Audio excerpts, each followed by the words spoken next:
So let's briefly touch on dominance. Dominance in this context doesn't mean to overpower. It means to lead. And at the Mind Dynamics Institute, we say whenever there's two, one will lead. Okay, let's make this practical. Say a mother and a child is playing, or a dad and a child, is playing on the beach. The child can lead. But when it comes to crossing a road, for example, the parent would lead. Okay? So remember, we said you've got two eyes, you've got two ears, you've got a bottom and a top part of the brain, you've got a left and a right part of the brain, you've got a back and a front part of the brain, you've got two hands, you've got two legs. And you know what? Even if for some reason a person has lost either an eye or an ear with a hearing or a limb, you still have dominance, and the brain still has awareness of that part of you.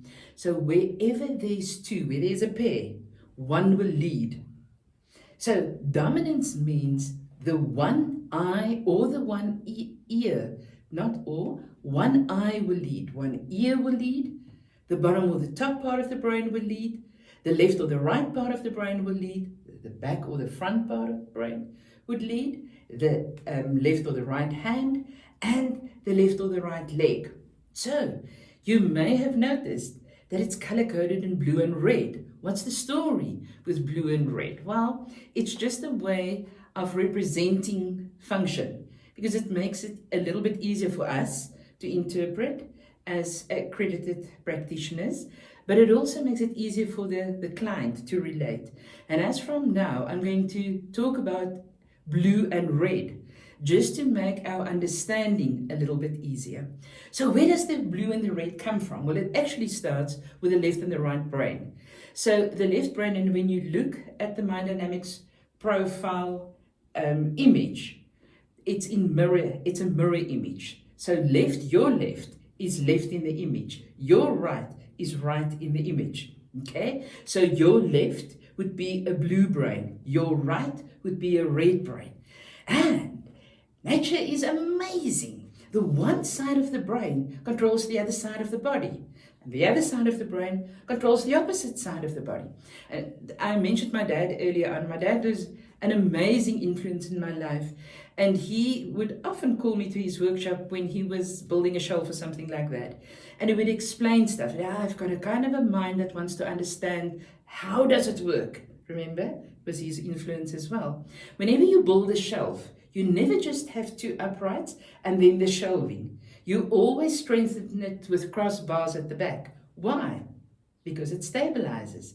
And that's how our body works as well. So the brain controls the opposite side of the body. So the opposite eye, the opposite ear, opposite hand, opposite leg.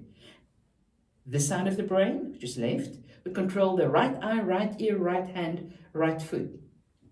We color-coded the left brain in blue. Why? It's a bit of a cooler color.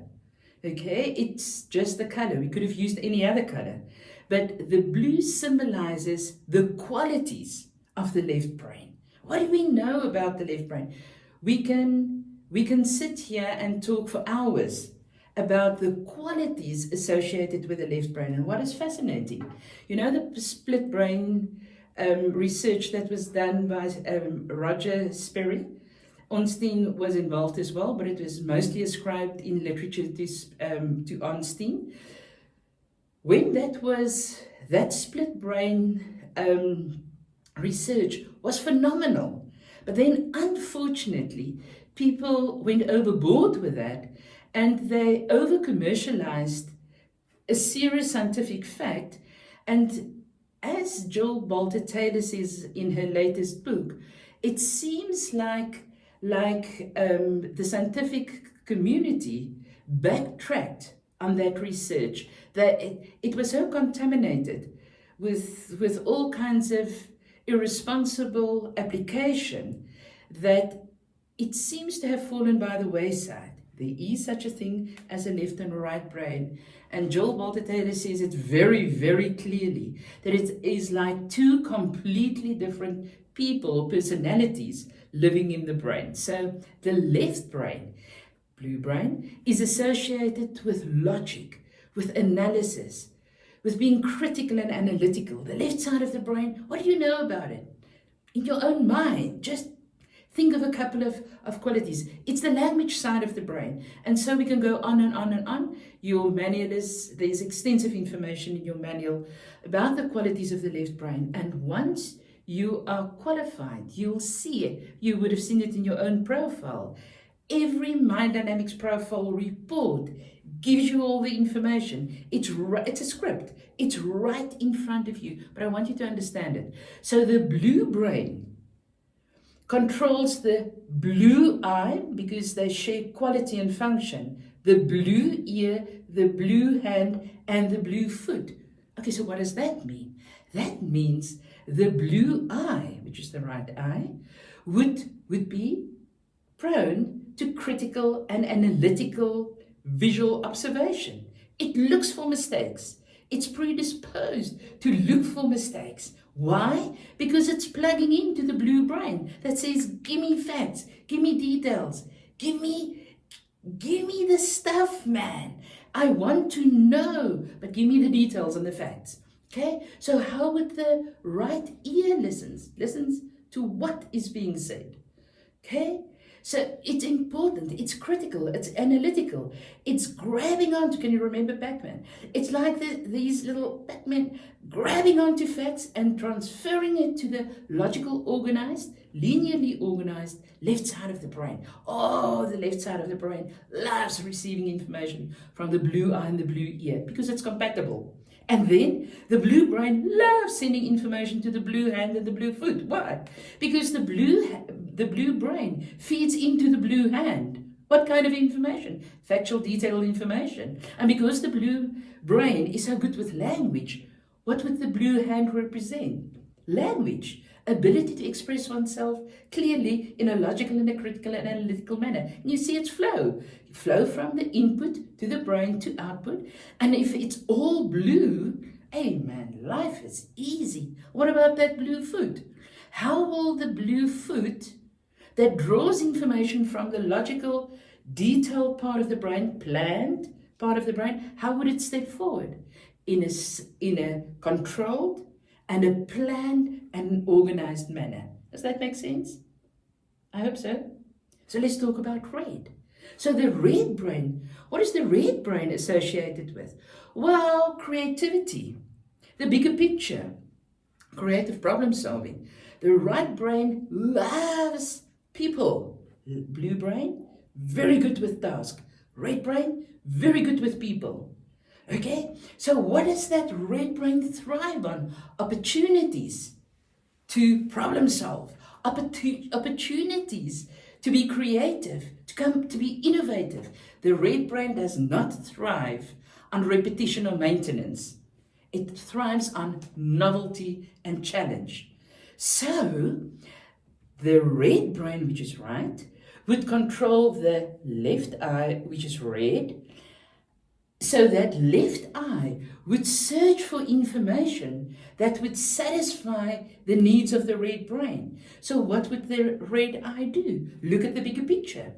Look at things from a different perspective. But there's a fascinating fact about the left eye. The left eye naturally sweeps from right to left. And for any language that is written from left to right, the left eye can sometimes battle a little bit with accuracy of spelling and things like that.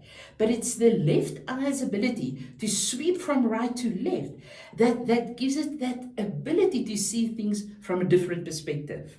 Isn't that marvelous? So the left eye sends color, shape, form, novel impressions to the creative side of the brain, which flutters from pure excitement because now it can create and come up with new ideas. So what happens to the left ear? The left ear does not listen. Like the blue right ear listens to what is being said. The left ear listens to how is it being said. So it's the non-verbals, it's the tone, it's the tempo, it's the implied meaning. So we sometimes call it the EQ ear because it hears the non-verbals. Can you hear that? Can you hear what Joel Bob Taylor says? There are two different personalities inside of all of us. It's not two different personalities, it's just different parts of the same you. So, how will this relate? Remember, the eye, the left eye and ear feeds into the beautiful red brain, and the red brain feeds information to the left hand. And we said the left hand represents communication and the way you go about working, chopping vegetables, for example, as well. So the left hand would give expression to the creativity of the right brain. And sometimes, and the right brain is not predominantly a language brain. The left brain, or the blue brain, is predominantly the language brain. There's language all over the brain. But your fundamentals, vocabulary, semantic syntax, we find them all on the left side of the brain. Understanding of language, that's right. So the left hand is not always that red hand, not always that great at getting to the point. Sometimes it would rather explain than name. Let me give you a practical example. So one day, working with children, I ran into the office, asked the secretary, please to give me a box of colored sticks that you draw with. And she looked at me and she said, box of colored sticks that you draw with? I said to her, just give me the box, impatient, because there's a client waiting. And I love working with children. And she looked at me and I said, please just give me the box with colored sticks that you draw with. And she said, crayons? I said, but that's what I said. You see, that's such a typical example of a right brain's preference for describing and the left blue brain's way of naming. The understanding is dawning, isn't it?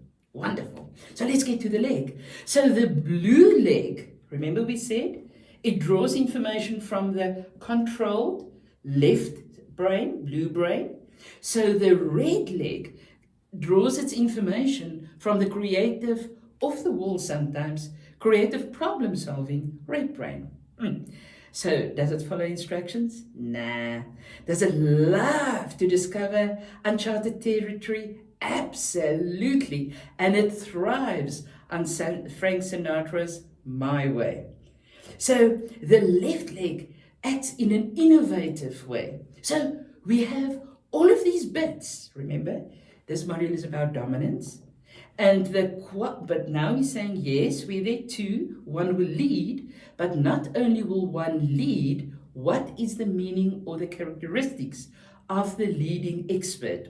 But now we've only spoken about the eyes, the ears, the hands, the feet, and the left and the right side of the brain. We also need to quickly speak about the back and the front part of the brain and the top and the bottom part of the brain.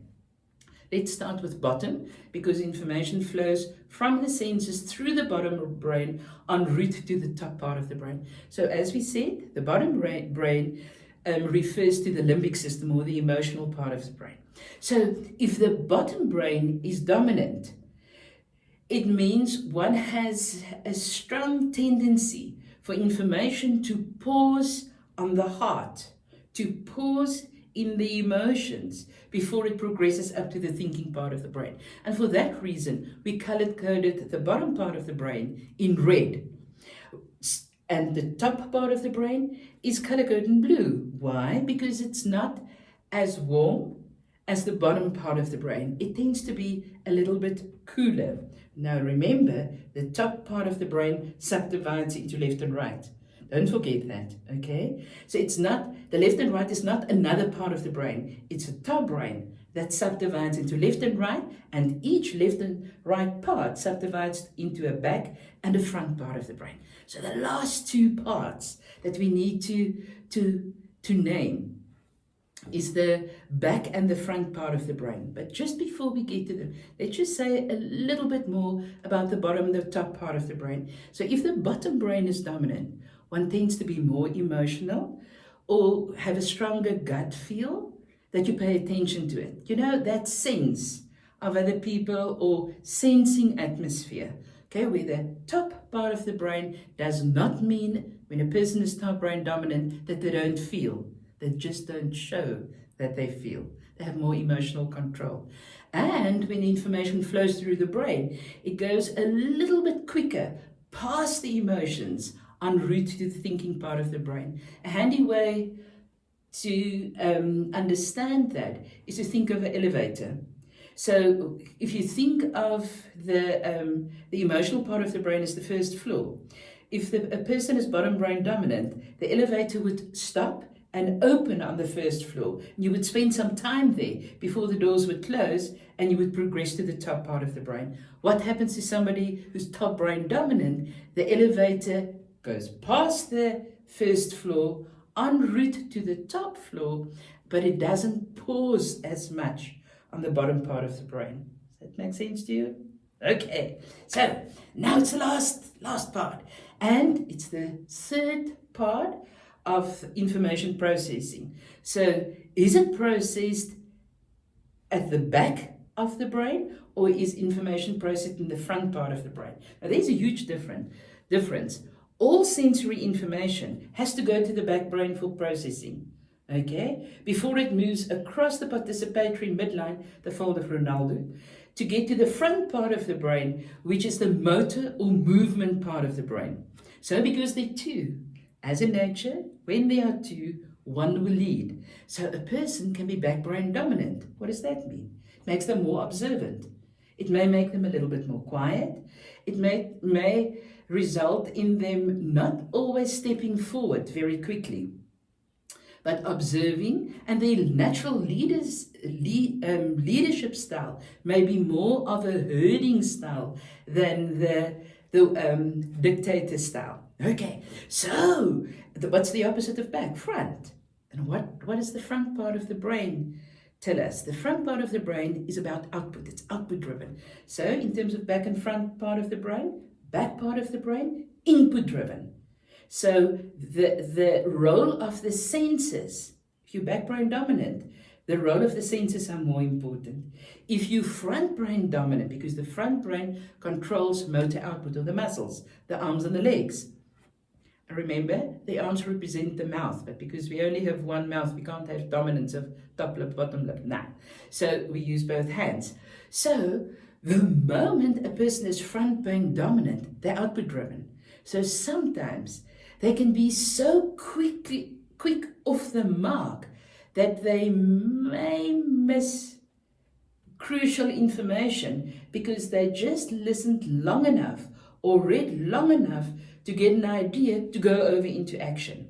So marvelous in terms of output driven, but sometimes maybe a little bit too quickly off the mark, and may sometimes be a little bit insensitive to the other people in the group. So can you hear, in summary, there's something very important in this module specifically. And what is important is there's no better part. There's no better expert. Left eye is not better than a right eye. Left ear is not better than a right ear. Left brain not better than a right brain. Bottom brain not better than top. Back not better than front. Left hand not better than right hand. Left foot not better than right foot, or vice versa. They're all incredibly powerful experts. They all have positive gifts, and they all have a bit of a disadvantage as well.